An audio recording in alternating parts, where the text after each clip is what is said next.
Hola, yo soy Does y esto es Sabe. Esta es la parte 2 de este lindo video dedicado al santuario, al templo de Sechín. Si no has visto la parte 1, pues te la dejo acá. Te recomiendo que la veas antes de empezar este video. Y sin más preámbulos, empezamos.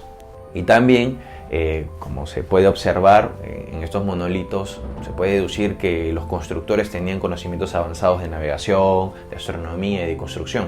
Quiero resaltar encarecidamente que hay muchas interpretaciones de libros antiguos y Sechín que están fuera de mi capacidad de relacionamiento, ¿no? Esto probablemente sea un obstáculo para mí que le atribuye un poco de subjetividad como todo en la vida, ¿no? Porque hay algunas similitudes que por más referencia que yo haya encontrado, mi bagaje iconográfico pues es limitado. Y es que también el autor no deja nada al azar o la coincidencia, porque cualquier diferencia o característica especial se pregunta ¿a qué alude esta diferencia? ¿O a qué pertenece esta secuencia de detalles, de motivos, de formas? Siempre hacías esas preguntas, ¿no? Cada diferencia o cada característica pues, le atribuye un significado. Podemos poner, por ejemplo, que en el libro se indica que el templo de Sechín ocupa el centro del complejo arqueológico del Cerro de Sechín y a cada lado hay 2 edificios menores, lo que hace un total de 5 construcciones. El 5 es cifra importante en la tradición oriental y maya. En el oriente es el número central del cuadrado mágico de la Tierra y representa la suma de los 2 primeros números, el Yin 2 y el Yang 3. Señala también que el número de monolitos de la fachada solar tiene 2 series de 11 monolitos más el gnomón central, siendo 23, que otra vez es 2 más 3 igual 5. Y así como en el mundo maya representa el periodo de días que demora el brote de la semilla del maíz, por los mellizos del maíz.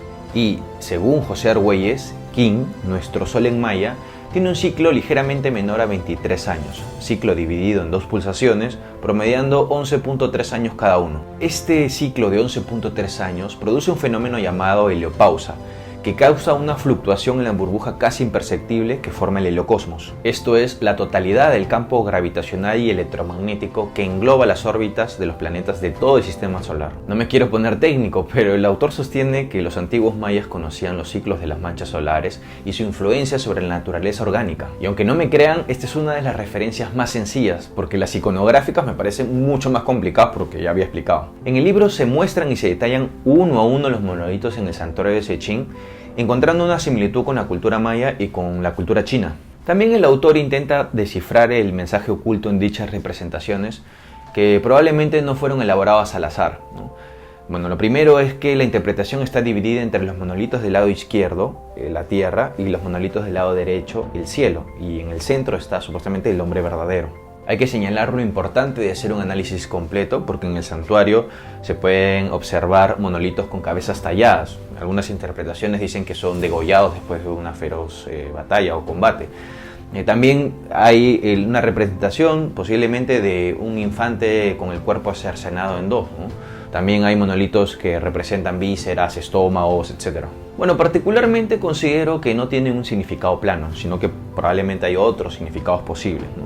En el libro se indica que esas partes podrían ser sectores en el espacio, o el inicio, el fin de un periodo o cuenta calendárica, o como dice el autor literalmente, que podrían ser ideas aún más abstractas. Otra de las relaciones en el libro de Sechín con la cultura maya está enfocado en el Pléyades, o sea, en las estrellas, que según el Popol Vuh representa a los 400 jóvenes muertos en la leyenda del gigante Zipacná. Por acá voy a poner algunas referencias de Popol Vuh o de la leyenda del gigante Zipacná. Y bueno, también en la fachada de Sechín se hallan 42 cabezas humanas, 20 del lado izquierdo, el lado de la tierra, y 22 del lado derecho, de los cuales 40 están con los ojos cerrados, 19 en el lado izquierdo, 21 en el lado derecho. La multiplicación hace 399, esto está escrito en el libro, ¿no? Más 1 sobre la representación del infante en uno de los monolitos hacen los 400 jóvenes de la leyenda. Y un dato curioso también es la fiesta inca de las Pléyades, ¿no? O el Cuyurriti, o estrella de la nieve, posiblemente una tradición heredada de las culturas iniciales, quizás Chavín, ¿no? Bueno, y al final del libro se muestra también una comparación de los textiles paracas, que muestran una serie de danzantes y lo relaciona con las danzas de 100 pies llamada Itzel, ¿no? Esto lo relaciona con la fachada de Sechín, como una relación, una interpretación iconográfica de los textiles paracas, ¿no? Eso es más o menos algunas ideas importantes del libro de Fernando. Y ahora vamos a pasar a Arqueología del Cerro Sechín, ¿no? El tomo 1 y tomo 2. Vamos a iniciar en este caso con un mix de ambos. Y bueno, Arqueología del Cerro Sechín está muy bien descrito porque muestra con lujos de detalles La clasificación que tienen los monolitos, por ejemplo, los tipos de bocas, agrupándolos por sus similitudes, los tipos de ojos y el resto de extremidades y partes, ¿no? Un dato curioso también es que las cabezas descritas que están cortadas están con los ojos cerrados, ¿no? No sé si mostrarán o representarán personas muertas, quién sabe. Bueno, tengo que ser sincero porque las representaciones de los monolitos en ambos libros y el mismo Sechín sí parecen pues partes seccionadas de cuerpo, ¿no? Y se explica en el libro de que la salida de la sangre son estos llamados cordones de sangre, ¿no? Se pueden ver, digamos, piernas seccionadas con cordones de sangre, así como monolitos donde se muestra el estómago o los intestinos, ¿no? Eso también está clarísimo, como lo hemos explicado también en el primer libro. Y hablando, por ejemplo, del primer libro, una de las diferencias que hay con el tomo 2 es que lo que en el libro de Fernando se interpreta como la planta del maíz, en el tomo 2 se interpreta como vértebras. También en el tomo 2 se afirma que posiblemente estas representaciones tuvieron un significado para sus autores mucho más especial, digamos un tema religioso, un tema ritual, y que esto no era simplemente, digamos, una celebración de una batalla guerrera o de un triunfo guerrero. Posiblemente tendría un componente simbólico mucho mayor, bueno, que actualmente se desconoce y que es muy difícil de precisar. Hay distintas discusiones y planteamientos sobre la cronología de Sechín. Tello señaló que provenía de Chavín de Guantar y atribuyó rasgos felinos a alguno de los monolitos, ¿no? Sobre esto hay una serie de discrepancias entre los investigadores sobre la posición cronológica del estilo de Sechín, ¿no? Unos afirman que se tiene similitudes, otros que es anterior y posterior a Chavín, ¿no? Entonces hay para elegir en realidad. Veamos pues las distintas posiciones que se describen en el libro. Por ejemplo, la posición A es que Sechín es anterior a Chavín, ¿no? Por ejemplo, Alden Mason señala que los monolitos presentan poses dinámicas, naturales, a diferencia de Chavín, y indica que se debería considerar en el horizonte de Chavín, pero un poco anterior a ella, ¿no? Él indica que Sechín es una anomalía cultural, ¿no? Digamos, una anomalía de la Matrix, probablemente por el uso de la piedra como escultura, ¿no? Era material que se utilizaba solamente en la sierra. Y ahora la posición B, de que Sechín se parece a Chavín, ¿no? Por ejemplo, Lumbreras indica de que Sechín está emparentado a Chavín, pero de forma ambigua, ¿no? Y que los parecidos son de tal naturaleza que debería tratarse de un templo o algo, digamos, parecido, ¿no? Pero ubicado en un periodo ligeramente anterior o posterior a los centros ceremoniales Chavín. Y quizás el formativo inferior sea en buen tiempo, pero los motivos representativos no corresponden en su tratamiento a las estelas de Chavín. Otro, Donald Lathrap, sostiene que Sechín es una expresión tardía de Chavín, o por ejemplo Pirroe, que se basa en el libro de Tello sobre Casma, lo ubica en varias fases, ¿no? Su argumento es el portador de cabeza, que es una representación que no corresponde a Sechín, ¿no? Porque las cabezas cortadas son individuales y ninguno de los personajes sostiene una cabeza a modo de trofeo. También tenemos la posición C, que indica que Sechín es posterior a Chavín, ¿no? Por ejemplo, Fung y William sostienen que los dibujos pintados en los muros del templo de adobe tienen características del Chavín tardío.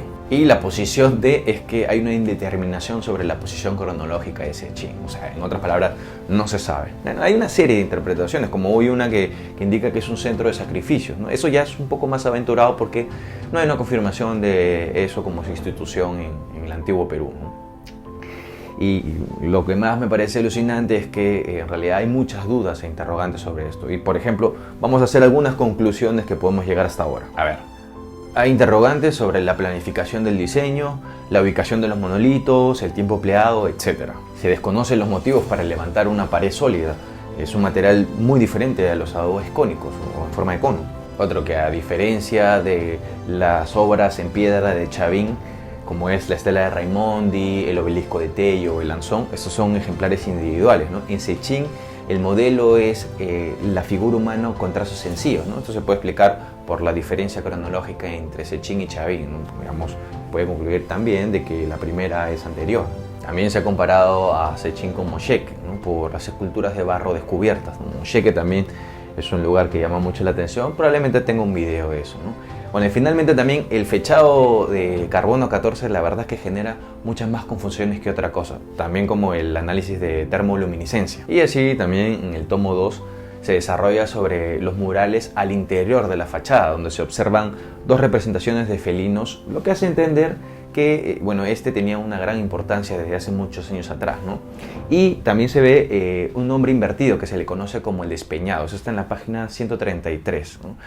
Hay que considerar que hubieron varias fases de construcción en Sechín. También al interior figuran peces que no se le podrían relacionar a la cultura chavín porque carecen de similitudes, ¿no? Para esto, estas representaciones de peces deberían tener colmillos. Y si vamos concluyendo, podemos decir que hay tres grandes interpretaciones. Una relacionada al mundo de los mitos, otra relacionada a la creación, o que también que la fachada de Sechín es un documento realista sobre un acto histórico. Otro punto singular es que es medio complicado que Sechín represente un campo de batalla real, ¿no? Porque en los Andes precolombinos no existían tales armas cortantes ni explosivas capaces de producir tales efectos, ¿no? Por los implementos de la época, más bien la disección de un cuerpo humano era un proceso bien lento y laborioso. Y para ir cerrando también, en Sechín se distinguen tres fases constructivas, ¿no? La primera, que se divide en tres etapas, que va sobre la parte de adobe, ¿no? El templo de adobe. La segunda etapa cubre este templo de adobe, que es más la construcción de lápidas, y la tercera y final etapa, que es la de reutilización, que también cubre la parte central, ¿no? En ese tiempo, en esos tiempos, como había comentado en el video de Caral, que también te lo dejo por acá, se tenía un concepto diferente sobre las edificaciones, ¿no? Cuando llegaban a un objetivo específico, bueno, no se les destruía, sino se construía encima, ¿no? O se les sepultaba, ¿no? Eso es más o menos las fases constructivas que hasta ahora podemos distinguir allí. Y bueno, por un tema de tiempos no he incluido algunas apreciaciones. Si consideran que algún tipo de información, como por ejemplo que los monolitos habían sido reutilizados porque hay grabados superpuestos, o los despeñados, o esta similitud con el estilo Punkuri, bueno, y que puedan cambiar el sentido de este video, ponlo en los comentarios, y conmigo será hasta otro nuevo video. Nos vemos.